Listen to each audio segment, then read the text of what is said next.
Good morning students. पिछले video में हमने साइंस के कुछ बेसिक कॉन्सेप्ट को क्लियर किया था।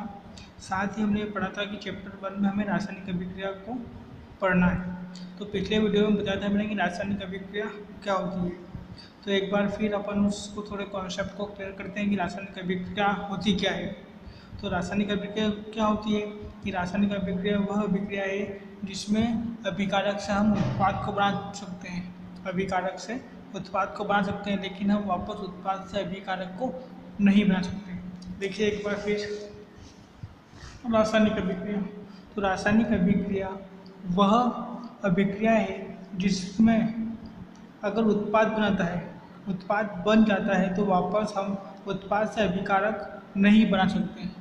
ठीक है, इसको दूसरे शब्दों में कह सकते हैं कि हम किसी भी अभिकारक से एक अवस्था से दूसरी अवस्था में अगर परिवर्तन करते हैं, एक अवस्था से दूसरी अवस्था में परिवर्तन करते हैं, तो हम वापस उसे दूसरी अवस्था से वापस हम पहली अवस्था में परिवर्तन नहीं कर सकते।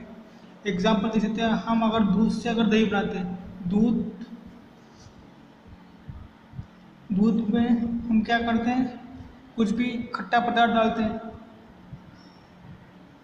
तो क्या बनता है अपने पास, दही बनता है। क्या बनता है, दही बनता है। दूध प्लस कोई भी अपन खट्टा पदार्थ डालते हैं, मतलब दो अभिकारक हुए अपने पास, दो अभिकारक से हम में क्रिया करेंगे तो क्या बनेगा, एक उत्पाद दही बनेगा। क्या हम वापस दही से दूध बना सकते हैं, क्या नहीं बना सकते। तो यह अभिक्रिया क्या कहलाएगी, रासायनिक अभिक्रिया। अब रासायनिक अभिक्रिया की सिंपल डेफिनेशन यह भी बोल सकते हैं कि दो या दो से अभिकारक मिलकर, दो या दो से अधिक अभिकारक मिलकर एक जो नया उत्पाद बनाता है, एक जो नया उत्पाद बनाता है उसे हम क्या कहेंगे, उस अभिक्रिया को रासायनिक अभिक्रिया कहते हैं। सिंपल भाषा में अगर आपसे कोई पूछता है कि रासायनिक अभिक्रिया किसे कहते हैं, तो आप कह सकते हैं कि रासायनिक अभिक्रिया वह अभिक्रिया है जिसमें अभिकारक से उत्पाद तो बना सकते हैं, मतलब एक अवस्था से दूसरी अवस्था में परिवर्तन कर सकते हैं, लेकिन हम वापस उसे दूसरी अवस्था पे पहली अवस्था में परिवर्तन नहीं कर सकते। तो यह अपनी क्या हुई, रासायनिक अभिक्रिया। यह मैंने आपको इसके पहले वाले वीडियो में भी बताया था। तो इसका हमारा फर्स्ट टॉपिक है चैप्टर फर्स्ट का कि रासायनिक समीकरण। इसका फर्स्ट टॉपिक है अपना रासायनिक समीकरण। रासायनिक समीकरण को पढ़ने से पहले आपको कुछ प्रतीकों की जानकारी होनी चाहिए। प्रतीक चिन्ह होते हैं जो हमारे चैप्टर 5 में, जब अपन चैप्टर नंबर 5 पे आएंगे तो हम इसके बारे में पूरे डिटेल से पढ़ेंगे। तो हमें अभी पढ़ना है रासायनिक समीकरण। तो हमें कम से कम 25 जो प्रतीक है उनके बारे में हमें जानकारी होना चाहिए और आपको ये याद भी करना है। तो हमें यहाँ पर कुछ प्रतीकों के बारे में लिखे हैं मैंने। जैसे सबसे पहला है तत्व होगा हाइड्रोजन। हाइड्रोजन को जो प्रतीक चिन्ह, अब हम पूरे इसको हाइड्रोजन न लिखते हुए सिर्फ H लिखते हैं। क्या लिखते हैं, सिर्फ H। तो समझ आएंगे कि H का मतलब क्या होगा, हाइड्रोजन। तो हाइड्रोजन का परमाणु क्रमांक कितना होगा, 1। हाइड्रोजन का परमाणु क्रमांक क्या होगा, 1 होगा। सेकेंड है अपने पास हीलियम। हीलियम को पूरा ना लिखते हुए सिर्फ हम क्या लिखेंगे, He। तो He अगर कोई लिखता है तो आपको समझना होगा कि वो क्या लिख रहा है, हीलियम। हीलियम का परमाणु क्रमांक कितना होगा, 2। इसी प्रकार Li का मतलब होता है लिथियम। Li का मतलब होगा लिथियम। इसका परमाणु क्रमांक क्या होगा, 3। Hydrogen, helium, lithium, beryllium, sodium, इस प्रकार से आपको अभी 10th क्लास में कम से कम 25 तत्वों के आपको नाम याद रखना है और उसके जो प्रतीक चिन्ह हैं, जैसे हाइड्रोजन का होगा H, हीलियम का He, लिथियम का Li, सोडियम का Na, फेरस का Fe। इस प्रकार से आपको 25 तत्वों के नाम, उसके प्रतीक चिन्ह एवं उसके परमाणु क्रमांक को याद रखना है। ठीक है, तो हम पढ़ रहे थे हमारे रासायनिक समीकरण। बुक में इसकी कुछ डेफिनेशन है। बुक में लिखा हुआ है, जब ऑक्सीजन की उपस्थिति में मैग्नीशियम रिबन का दहन किया जाता है, मतलब हम क्या लेना है, ऑक्सीजन लेना है और ऑक्सीजन की उपस्थिति में मैग्नीशियम को दहन करेंगे, मतलब जब मैग्नीशियम को जलाएंगे तो क्या प्राप्त होगा, मैग्नीशियम ऑक्साइड प्राप्त होगा। देखो यहाँ पर वर्ड के रूप में लिखा हुआ है मैग्नीशियम प्लस ऑक्सीजन, मतलब मैग्नीशियम को लिया प्लस ऑक्सीजन, मतलब दोनों का दहन किया, तो हमें क्या प्राप्त हुआ? Magnesium oxide. ये जो पूरी क्रिया है वाक्यों के रूप में वाक्यों के रूप में लिख रखा है, पूरा लिखा है मैग्नीशियम प्लस ऑक्सीजन, इसको भी वाक्य के रूप में लिखा हुआ है। तो दोनों को दहन करने पर क्या हुआ? प्राप्त हुआ हमें मैग्नीशियम ऑक्साइड। ये भी हमें क्या लिखा है? वाक्यों के रूप में लिखा है, वाक्य के रूप में लिखा है मैग्नीशियम ऑक्साइड। तो हमें पढ़ना है कि रासायनिक समीकरण। तो रासायनिक समीकरण क्या होती है? रासायनिक समीकरण वह होती है जिसे वाक्यों के रूप में न लिखते हुए, यहाँ वाक्य के रूप में लिखा था, मैं वाक्यों के रूप में न लिखते हुए इनके जो प्रतीक चिन्ह है, जैसे मैग्नीशियम के क्या होगा? Mg। मैग्नीशियम के क्या होगा? Mg प्लस ऑक्सीजन, ऑक्सीजन का प्रतीक क्या होगा? O2। तो क्या बनेगा अपने पास? मैग्नीशियम ऑक्साइड यानी कि MgO। तो रासायनिक समीकरण वह है जिन्हें वाक्यों के रूप में न लिखते हुए उनके प्रतीक चिन्हों के रूप में लिखना है, वो क्या कहलाएगी? अपनी रासायनिक समीकरण कहलाएगी। आइए समझो बच्चों कि रासायनिक समीकरण क्या, आपको पूछता है कि रासायनिक समीकरण क्या होगी? तो रासायनिक समीकरण क्या होगी कि किसी भी तत्वों को उनके वाक्यों के रूप में न लिखते हुए उन्हें उनके प्रतीकों के रूप में लिखा जाता है, तो वो क्या कहलाएगी? अपनी रासायनिक समीकरण। अब वो कोई पूछ सकता है कि रासायनिक समीकरण को संतुष्ट है क्या ये? अब संतुष्ट जो अपना अगला टॉपिक है कि रासायनिक समीकरण को संतुष्ट करना है, तो हम जो समीकरण है उसको अगले टॉपिक में पढ़ेंगे कि रासायनिक समीकरण को संतुष्ट किस प्रकार से करते हैं। तो फिलहाल आपको ये पता नहीं चाहिए कि रासायनिक समीकरण क्या होती है। तो रासायनिक समीकरण क्या होगी? रासायनिक समीकरण वह समीकरण है जिन्हें वाक्यों के रूप में न लिखते हुए उनके प्रतीकों के रूप में लिखना है, वह क्या कहलाएगी? रासायनिक समीकरण। इसलिए मैंने आपको कहा है कि जो तत्व है आपको उनको नाम याद रखना है, उनके प्रतीक चिन्ह भी याद रखना है। ये मैंने आपको क्लास 9th में भी आपको याद करवाए थे, ये वाले तत्वों के नाम, साथ में आपको उसके परमाणु द्रव्यमान को भी किस प्रकार से निकालना है, ये भी मैंने आपको क्लास 9th में बताया था। तो अभी 10th क्लास में आपको कम से कम 25 तत्वों के नाम, उनके प्रतीक चिन्ह एवं उनकी जो परमाणु क्रमांक है ये आपको याद रखना है, ठीक है। तो आया समझ में आपको कि रासायनिक समीकरण क्या होती है, ठीक है।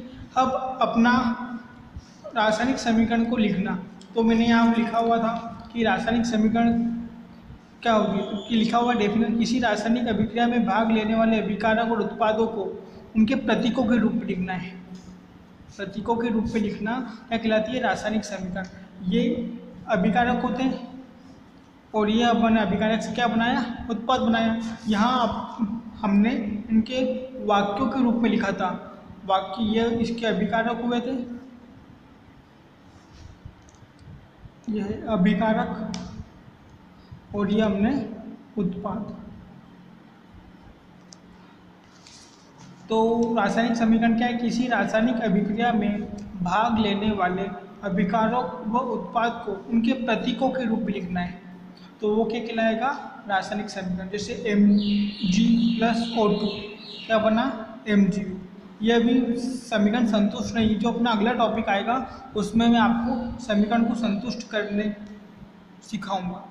अब इसी का कुछ नेक्स्ट टॉपिक है कि रासायनिक समीकरण में निम्नलिखित तथ्यों की जानकारी। अब हम इसको रासायनिक समीकरण संतुष्ट तो कर रहे हैं, सॉरी रासायनिक समीकरण तो प्राप्त कर रहे हैं, लेकिन हमें इससे क्या प्राप्त हो रहा है, इससे क्या जानकारी मिल रही है अपन को? तो इससे जानकारी मिल रही है, मतलब हम इसको प्रतीकों के रूप में लिख रहे हैं, तो इससे हमें क्या जानकारी मिल रही है? तो सबसे पहले हमें यह पता चल रहा है कि मैग्नीशियम को अपन, इसका प्रतीक चिन्ह क्या होता है? Mg होता है। इसी प्रकार ऑक्सीजन का जो प्रतीक है क्या होगा? O2 होगा। तो हमें क्या प्राप्त हुआ? Magnesium oxide. हम उसको वाक्य के रूप में बोल रहे हैं मैग्नीशियम ऑक्साइड। तो इनको प्रतीक चिन्ह से लिखने पर हमें उनके प्रतीक चिन्हों के बारे में भी जानकारी प्राप्त हुई। जैसे मैग्नीशियम ऑक्साइड है, तो मैग्नीशियम ऑक्साइड का प्रतीक चिन्ह क्या होगा? MgO। तो यह लिख रखा है कि रासायनिक समीकरण में रासायनिक अभिक्रिया में भाग लेने वाले पदार्थों का ज्ञान होगा। जो रासायनिक अभिक्रिया कर रहे हैं, जैसे इसमें मैग्नीशियम प्लस ऑक्सीजन, ये जो पदार्थ है इनकी हमें जानकारी प्राप्त हो रही है कि मैग्नीशियम ऑक्साइड दोनों को अगर अभिक्रिया करते हैं तो हमें क्या प्राप्त होता है?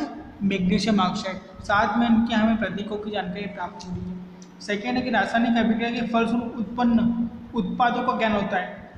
साथ में हमें ये भी पता चल रहा है कि अगर किसी दो यौगिक या तत्वों को मिलाते हैं तो हमें जो उत्पाद मिलता है, एक नया उत्पाद मिलता है, उस नए उत्पाद को क्या कहते हैं, उस नए उत्पाद को क्या कहते हैं। तो Mg+O2 मतलब मैग्नीशियम और ऑक्सीजन को मिलाया तो हमें एक नया उत्पाद प्राप्त हुआ। इस नए उत्पाद को क्या बोलते हैं अपन, मैग्नीशियम ऑक्साइड। तो कहने का यह मतलब है कि हमें अगर कोई अभिक्रिया करते हैं तो किसी दो अभिकारक को मिलाते हैं तो एक नया उत्पाद मिलते हैं, तो हमें उस जो नया उत्पाद प्राप्त हो रहा है हमें उसकी भी जानकारी प्राप्त होती है।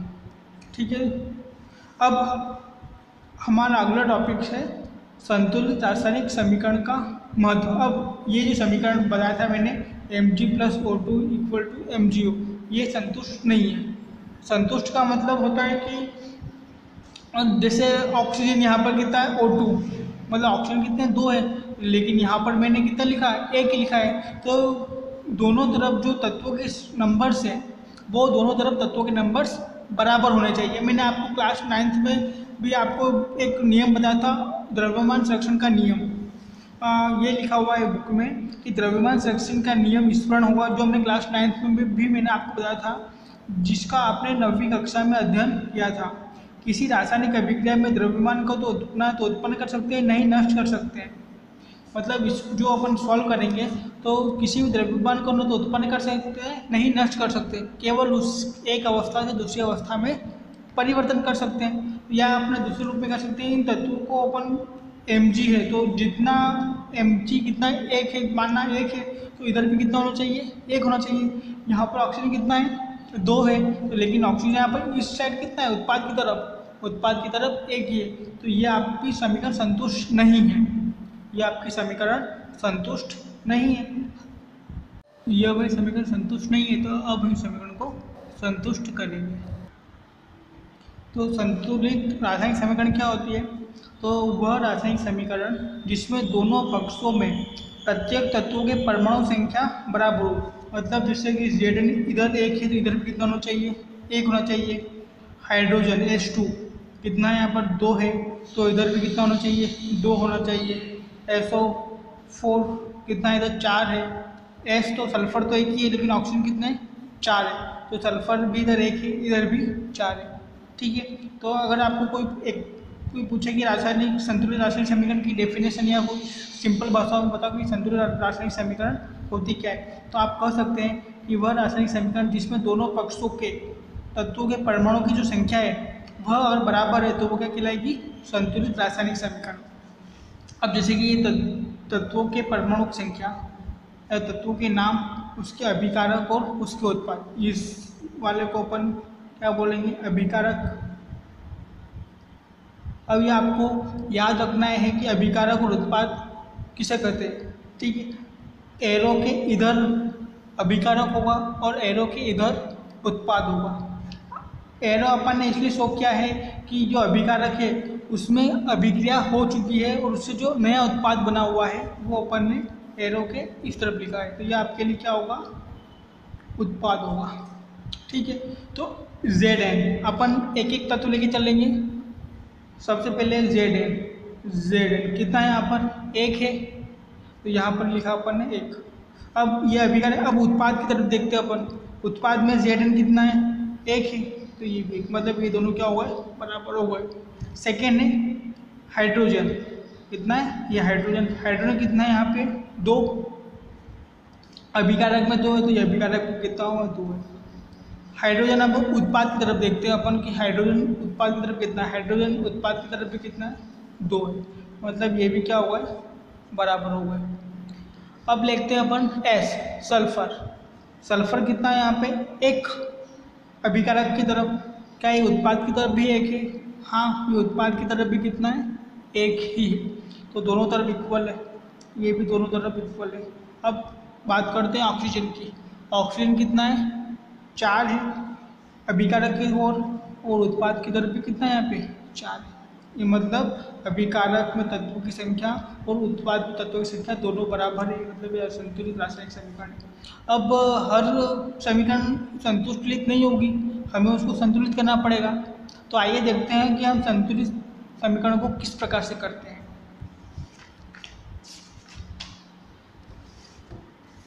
जैसे यहाँ पर फर्स्ट इक्वेशन दे रखी है कि Fe plus H2O arrow Fe3O4 plus H2। Fe H2O ये क्या आपके लिए क्या है, अभिकारक, ये आपको याद रखना है, ये अभिकारक है और ये उत्पाद। अब ये क्या संतुलित है, संतुलित है तो ठीक है, नहीं है तो वो हमको संतुलित करना है। सबसे पहले देखते हैं Fe यहाँ पर कितना है, 1 है, ठीक है, अभिकारक की ओर। अब देखते हैं उत्पाद की ओर, उत्पाद की ओर कितना है, 3, उत्पाद की ओर कितना है, 3 है। Fe उत्पाद की ओर 3 है लेकिन अभिकारक की ओर 1 ही है। अब संतुलित करने का मतलब होता है कि जितने आपको तत्व की आवश्यकता होती है उतने उस तत्व में उस नंबर्स का गुणा करना है।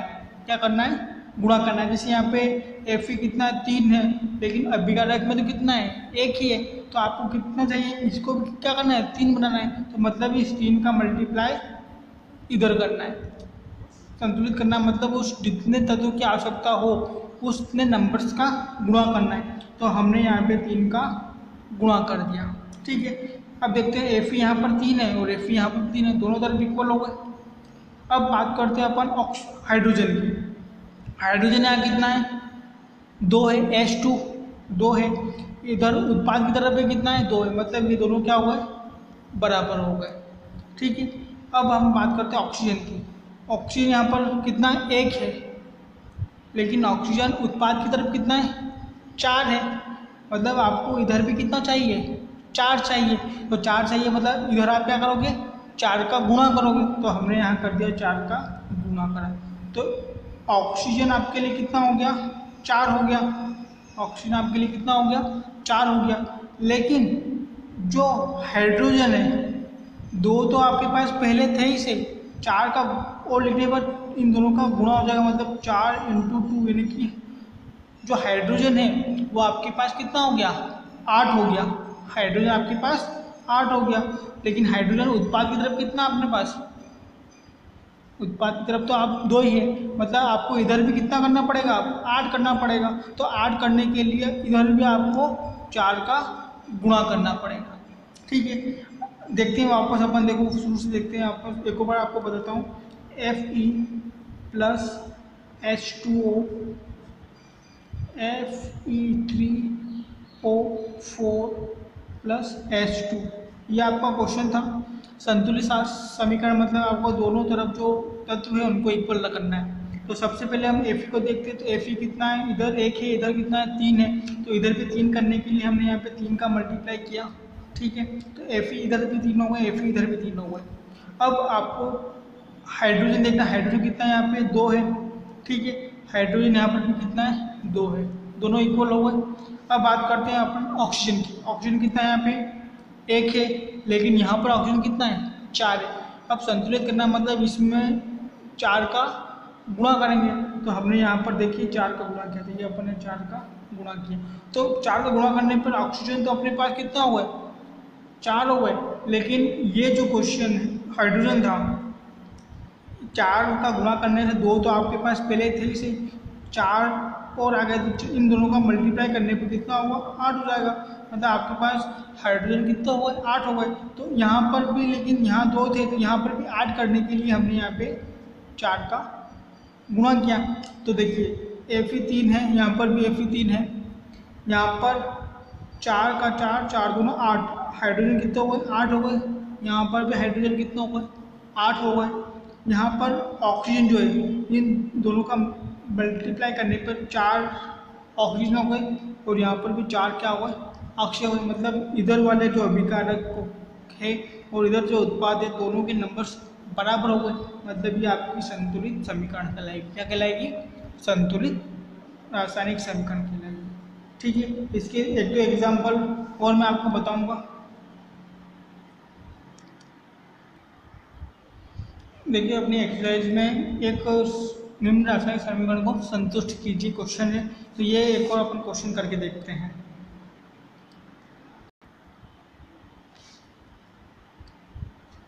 क्या है question, HNO3 plus CaOH whole two बाइस 2 CaHNO3 होल टू बाइस 2 प्लस H2O।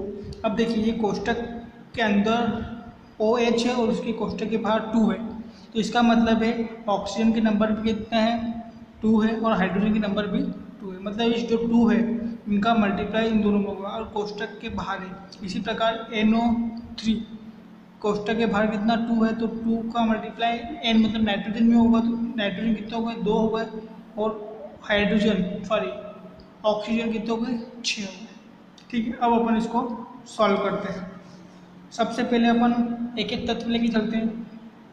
हाइड्रोजन कितना है इधर, अभी ये आपके लिए क्या हो जाएगा, इतना हिस्सा अभिकारक, और ये आपके लिए उत्पाद। अब अभिकारक में हाइड्रोजन कितना है, 1 है, लेकिन उत्पाद में हाइड्रोजन कितना है, 2 है। मतलब आपको यहाँ पर क्या करना है, 2 लिखना है। मतलब हाइड्रोजन भी इधर 2 है, हाइड्रोजन भी इधर 2 है। NO3, अब देखिए यहाँ पर N इसका देखेंगे कितने हैं, यहाँ पे 2 है। देखो यहाँ पर भी मैंने आपको कहा था इसका मल्टीप्लाई अंतर करेंगे तो यहाँ पर भी N कितने हो गए, 2 हो गए। मतलब ये दोनों क्या हो गए, बराबर हो गए। अब बचा है O3, तो O कितने थे, 3 थे। अब 3 का मल्टीप्लाई 2 में करेंगे तो कितना होगा, 6। यहाँ पर भी अगर 3 का गुणा 2 में करते हैं 6, मतलब ये दोनों भी क्या हो गए, बराबर हो गए। ये दोनों आपके लिए इक्वल हो गए। अब बात करते हैं Ca, कितना कैल्शियम कितना है इधर, 1 है, इधर भी कितना है, 1 है। मतलब ये भी आपके लिए दोनों बराबर हो गए। अब बात करते हैं अपन ऑक्सीजन की। क्या बात करेंगे, ऑक्सीजन की। तो यहाँ पर ऑक्सीजन कितना है, 2 है। यहाँ पर ऑक्सीजन कितना है, 2 है, लेकिन यहाँ पर ऑक्सीजन कितना है, 1 ही है। यहाँ पर ऑक्सीजन 2 है, यहाँ पर कितना है, 1 ही है। तो क्या करोगे, यहाँ पर भी आप क्या लिखोगे, 2 लिखोगे। यहाँ पर भी कितना लिखोगे आप, 2 लिखोगे। और यहाँ पर हाइड्रोजन कितना है, 2 है। तो यहाँ पर हाइड्रोजन 2 तो थे, लेकिन आपने 2 का लिखने पर कितना हो गए, 4 हो गए। यहाँ तो इधर देखो आपने यहाँ ऑक्सीजन को 2 बनाने के लिए यहाँ पे 2 लिखा, तो इसका मल्टीप्लाई इसमें भी तो होगा। तो यहाँ पर ऑक्सीजन तो 2 बन गए, लेकिन हाइड्रोजन कितने बन गए, 4 बन जाएंगे। तो देखिए यहाँ पर हमने देखा था कि हाइड्रोजन यहाँ पे 2 थे, 2 ये और ये 2, 4 हाइड्रोजन हो गए। 2 हाइड्रोजन यहाँ पे, 2 हाइड्रोजन यहाँ पे, 4 हो गए। तो यहाँ पे 2 गुना 4 हाइड्रोजन। और ऑक्सीजन कितने थे, यहाँ पे 2 थे, तो ये 2 ऑक्सीजन हो गए, और ये 4 हाइड्रोजन, 4 हाइड्रोजन इधर, 4 हाइड्रोजन इधर। ठीक है, तो ये आपके क्या बन गए, संतुलित समीकरण। ठीक है, जब हम इसकी एक्सरसाइज करेंगे, क्वेश्चन करेंगे, तो इसके कुछ क्वेश्चन और मैं आपको बताऊंगा। Thank you students. अब हम अपना अगले टॉपिक्स अगले वीडियो में पढ़ेंगे। Thank you.